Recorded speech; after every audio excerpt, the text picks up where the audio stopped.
Le Premier ministre va-t-il consulter les Français au sujet des retraites ? C'est une des hypothèses qu'il évoque dans les colonnes du Figaro ce week-end. Et François Bayrou dispose de 3 mois pour négocier avec le patronat et les partenaires sociaux. Et nous sommes avec Frédéric Souillot, qui est secrétaire général de Force ouvrière. Merci Frédéric Souillot d'avoir accepté notre invitation. Je voulais absolument vous avoir parce que ça commence mal. Vous avez claqué la porte hier de la première réunion du conclave. C'est pas bien. En tout cas, pour moi, c'est bien. La seule revendication que nous avions et que nous avons toujours, c'est l'abrogation de la réforme des retraites de 2023. Et après, nous n'étions ni d'accord sur le format ni sur le périmètre. Et puis, se faire instrumentaliser en devenant une délégation paritaire permanente auprès du gouvernement, c'est mal connaître Force ouvrière, puisque nous sommes la seule organisation syndicale qui n'appelle jamais à voter pour l'un ou contre l'autre, quelles que soient les élections politiques. Vous avez parlé de mascarade hier, en claquant la porte. Oui, mais parce que quand nous avons reçu la lettre de mission du Premier ministre, il nous explique que on ne pourra pas toucher ni à l'âge, ni à la durée de cotisation, et que l'équilibre financier doit être revu pour 2030. Le déficit actuel, c'est 6,5 milliards.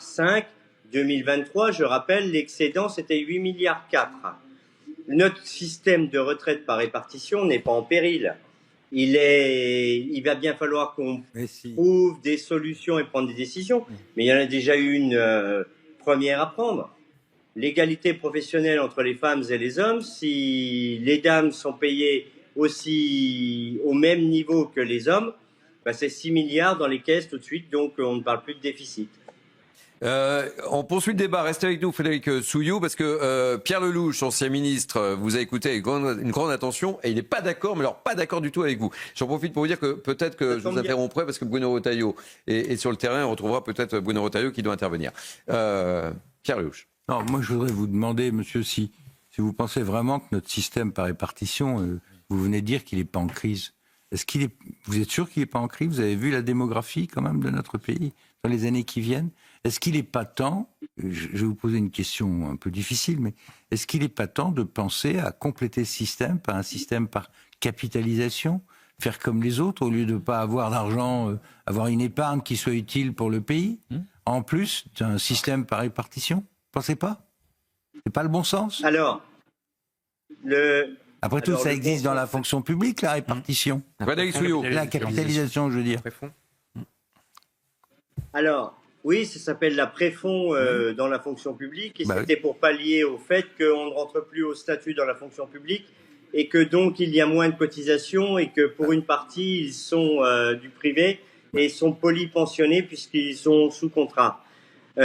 Réfléchir à l'avenir de notre système de retraite par répartition, parce que la démographie, vous l'avez dit, c'est une science exacte. D'ailleurs, je crois que c'est le président de la République qui avait dit il faut un réarmement démographique. Heureusement qu'on n'a pas fait 100 000 bébés, parce qu'on n'avait pas les maternités pour les accueillir.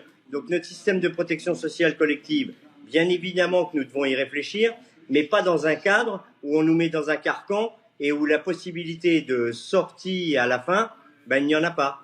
Et je rappelle, ce n'est pas un accord, ce sera un relevé de conclusion qui retournera devant le Parlement. Mais moi, délégation paritaire permanente auprès du gouvernement, ça s'appelle de l'instrumentalisation et je ne suis pas d'accord avec cela. Donc je note que vous n'êtes pas d'accord avec la formule, mais pas nécessairement en désaccord avec moi sur le fond.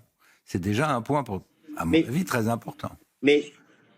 Mais vous connaissez mon organisation syndicale, nous avons toujours pris nos responsabilités, quelles qu'elles soient.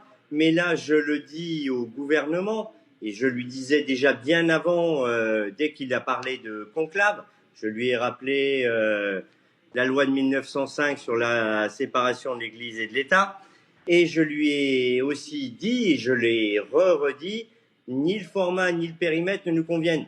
Et pour le coup, je ne suis pas le seul à le penser. Alors après que chacun prenne ses responsabilités.